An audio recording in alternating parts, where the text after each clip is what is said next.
Hello everyone. आज की इस वीडियो में हम बातचीत करेंगे गॉस क्वाड्रेचर फार्मूला के बारे में। तो सबसे पहले हमें ये इंटीग्रेशन दिया हुआ है। इस इंटीग्रेशन की वैल्यू को हम गॉस क्वाड्रेचर फार्मूला की हेल्प से इवेलुएट करेंगे। ठीक है, कैसे इवेलुएट करेंगे? सबसे पहले तो हमने जो रेंज ऑफ इंटीग्रेशन है ना, ये हमारे पास इंटरवल है a, b ओपन इंटरवल। सबसे पहले हमें इसको ट्रांसफॉर्म करना है -1, 1 ओपन इंटरवल में। कौन से सब्स्टिट्यूशन की हेल्प से? ये एक ऐसा सब्स्टिट्यूशन है जिसमें हम वेरिएबल x को किसी अनदर वेरिएबल u में कन्वर्ट कर रहे हैं। तो ये एक्चुअली एक मेथड है जिसमें a, b इंटरवल को हम कन्वर्ट कर देंगे -1, 1 ओपन इंटरवल में। मीन्स ये रेंज ऑफ इंटीग्रेशन जो a से b है ना, इसको हमें कन्वर्ट करना -1 to 1 में। उसके लिए हमने ये ट्रांसफॉर्मेशन यूज की है। इसका डेरिवेटिव कर दिया dx, ये हो गया b-a/2 इंटू डी यू। ठीक है, जब इंटीग्रेशन की रेंज, जब x की वैल्यू a है तो x की वैल्यू a यहाँ पुट कर दी, u की वैल्यू निकाली, वो -1 आ गया। फिर x की वैल्यू b इस फॉर्मूले में पुट कर दी तो u की वैल्यू आ गई +1। ठीक है, तो ये इंटीग्रेशन क्या हो गया? Integration a to b f(x) dx की वैल्यू आ गई b-a/2 और integration -1 to 1 phi of u d u. ठीक है, उसके बाद हमने क्या किया? एक्चुअली ये जो फंक्शन था ना f(x), ये कन्वर्ट होके आ गया किसी अनदर फंक्शन में, जो फंक्शन मैंने नाम दे दिया फाई ऑफ u। और इसकी dx की जो वैल्यू है वो b-a/2 डी यू पुट कर दी। b-a/2 कॉमन रख दिया, ये डी यू इंटीग्रेशन के अंदर रखा। ठीक है, फिर उसके बाद क्या किया? एक्चुअली यहाँ पे आके ना गॉस क्वाड्रेचर फार्मूला यूज होता है। ठीक है, मतलब क्या है?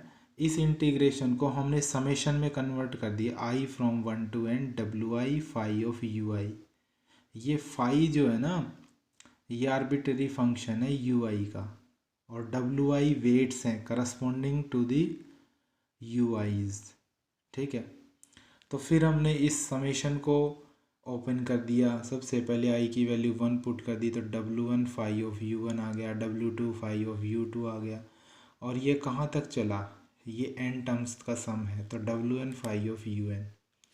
तो ये ui क्या है? ui actually i from 1 to n u1 u2 un, ये एक्चुअली क्या है? पॉइंट्स हैं। पॉइंट्स किसके हैं? -1, 1 ओपन इंटरवल की जो सब डिवीज़न है ना, उसके सब डिवीज़न के ये पॉइंट्स हैं। ठीक है, और wi उनके करस्पॉन्डिंग वेट्स हैं। अब इसका स्पेशल केस भी देखते हैं। स्पेशल केस में क्या होगा? ये तो जनरलाइजेशन है। जो स्पेशल केस आएगा ना, उसमें n की वैल्यू 3 या n=4 के लिए वो प्रॉब्लम सॉल्व करने को कहेगा हमें। ठीक है, तो प्रॉब्लम इस तरह की आएंगी हमारे पास। तो हम क्या करेंगे? Integration a to b f(x) dx, सबसे पहले इसको कन्वर्ट करेंगे integration -1 to 1 phi of u d u में। ठीक है, तो एक्चुअली हमने क्या किया? हमने इसमें ना ये वाला जो केस है i=1 to n, ये n=3 के लिए ले लिया। तो 3 के लिए क्या हो जाएगा? i फ्रॉम 1 to 3 हो जाएगा ना, ये b-a/2 एज इट इज ये। ठीक है, और summation i from 1 to 3 wi phi of ui, इस समेशन को ओपन कर दो। ठीक है, तो w1 phi of u1 plus w2 phi of u2 plus w3 phi of u3, ये आ जाएगा। अब ये w1 w3 w1 w2 w3 u1 u2 u3, इनकी वैल्यू हमारे पास आएगी टेबल की हेल्प से। ठीक है, वो टेबल कौन सी है वो अभी मैं इसके बाद में एक्सप्लेन करता हूँ। ठीक है, फिर नेक्स्ट केस, जब n की वैल्यू 4 लेंगे तो यहाँ से कितना हो जाएगा? Integration a to b f(x) dx की वैल्यू आ जाएगी b-a/2 i from 1 to 4 wi phi of ui। ठीक है, फिर इसको समेशन को ओपन कर देना। ये b-a/2 as it is, wi phi of ui हो गया w1 phi of u1 w2 phi of u2 w3 phi of u3 plus w4 phi of u4। ठीक है, अब w1 w2 w3 w4 u1 u2 u3 u4, इनकी value आएगी कहाँ से? वो आएगी हमारे पास गॉसियन इंटीग्रेशन टेबल से। ठीक है, ये हमारे पास है गॉसियन इंटीग्रेशन की टेबल। ठीक है, इसमें आपने ये ध्यान रखना है, जो W1 की वैल्यू हम सिलेक्ट करेंगे, जो सपोज n = 3 का केस है, तो उसमें एक बार W1 की वैल्यू ये लेंगे, W1 के करस्पॉन्डिंग U1 की वैल्यू फिर ये लेंगे, फिर नेक्स्ट W2 की वैल्यू ये रहेगी, उसके करस्पॉन्डिंग U2 की वैल्यू पॉजिटिव रखेंगे, प्लस W3 की वैल्यू फिर ये सिलेक्ट कर देनी है, उसके कॉरस्पॉन्डिंग U3 की वैल्यू नेगेटिव, एक बार पॉजिटिव एक बार नेगेटिव। जैसे ही n = 4 लेंगे तो कितने केस कितना सम आएगा, W1 के कॉरस्पॉन्डिंग एक बार पॉजिटिव वैल्यू U1 की, फिर W2 के कॉरस्पॉन्डिंग इसकी नेगेटिव वैल्यू, फिर W3 के कॉरस्पॉन्डिंग ये नंबर हो जाएगा, W3 के कॉरस्पॉन्डिंग U3 ये पॉजिटिव वैल्यू, फिर W4 यही नंबर रखेंगे, उसके कॉरस्पॉन्डिंग U4 की नेगेटिव वैल्यू। ये हम यहाँ पुट करेंगे इस फॉर्मूले में यहाँ पे, और प्रॉब्लम्स को सोल्व करेंगे। अब क्वेश्चन की हेल्प से चलते हैं, प्रॉब्लम्स देखते हैं किस तरह से हमें क्वेश्चन को सोल्व करना है। हमारे पास है एग्जाम्पल नंबर 8, पेज नंबर है 8.4। ठीक है, हमारे पास ये क्वेश्चन है, I = integration 0 to 1 x dx by goes formula है। हमें इस इंटीग्रेशन की वैल्यू निकालनी गोस फॉर्मूला की हेल्प से।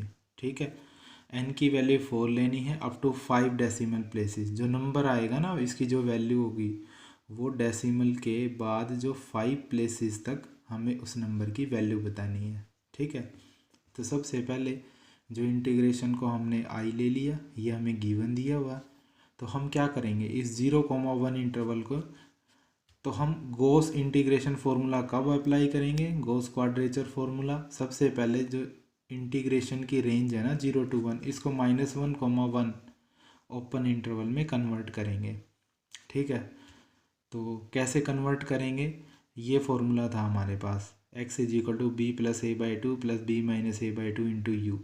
यहाँ पे हमें a की वैल्यू लोअर लिमिट 0 है, b की वैल्यू अपर लिमिट 1 है, ये दोनों वैल्यू यहाँ पुट कर देंगे, तो ये ट्रांसफॉर्मेशन मिल गई।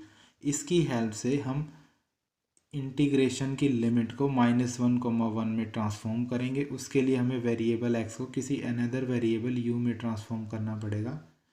वो ट्रांसफॉर्मेशन मेरे पास ये है। फिर इसका डेरिवेटिव कर दिया, ये du/2 आ गया। जब x की वैल्यू 0 है तो यहाँ पुट कर देंगे, u की वैल्यू -1 आ जाएगी। जब x की वैल्यू 1 है तो u की वैल्यू +1 आ गई। फिर I की वैल्यू क्या थी, इंटीग्रेशन 0 to 1 x dx। ठीक है, फिर ये कन्वर्ट हो गया, किस में आ गया, -1 to 1 हो गया। x की वैल्यू कितनी, u + 1/2 हो गया, और dx की वैल्यू कितनी होगी, du/2 होगी। ठीक है, यहाँ डिनोमिनेटर में 2 है, यहाँ 2 है, ये बाहर कॉमन कर लिया, 1/4। इंटीग्रेशन की लिमिट -1 to 1, और अंदर आएगा u + 1 इंटू du। फिर यहाँ पे गोस इंटीग्रेशन फार्मूला, जिसको हम गोस क्वाड्रेचर फार्मूला भी कहते हैं, वो अप्लाई कर दिया। ये इंटीग्रेशन कन्वर्ट हो गया I from 1 to 4, क्योंकि n की वैल्यू 4 थी ना, ये हमें गिवन था, इसलिए ये समेशन I from 1 to 4 हो गया। और WI phi of UI, phi of UI की वैल्यू कितनी है, UI + 1। ठीक है, फिर इसको ओपन कर दिया, W1 phi of U1, W2 phi of U2, W3 phi of U3, W4 phi of U4। phi of UI की वैल्यू होगी UI + 1। ठीक है, फिर हमने phi of U1 की वैल्यू यहाँ से निकाल ली। phi of U1 कितना हो जाएगा, U1 + 1। ठीक है, phi of U2 कितना होगा, U2 + 1। phi of U3 U3 + 1। phi of U4 U4 + 1। ठीक है, फिर ये हमें वैल्यू कहाँ से निकाली, W1 U1 W2 U2, ये वैल्यू हमारे पास कहाँ से आई। अब क्वेश्चन ये अराइज होता है, ये जो वैल्यू आई है ये हमारे पास आई है गॉसियन इंटीग्रेशन की जो टेबल है ना, वहाँ से निकाली। देखो W4 की वैल्यू कितनी ली, 0.6524। ये हमने कहाँ से ली, यहाँ से ली है। देखो यहाँ से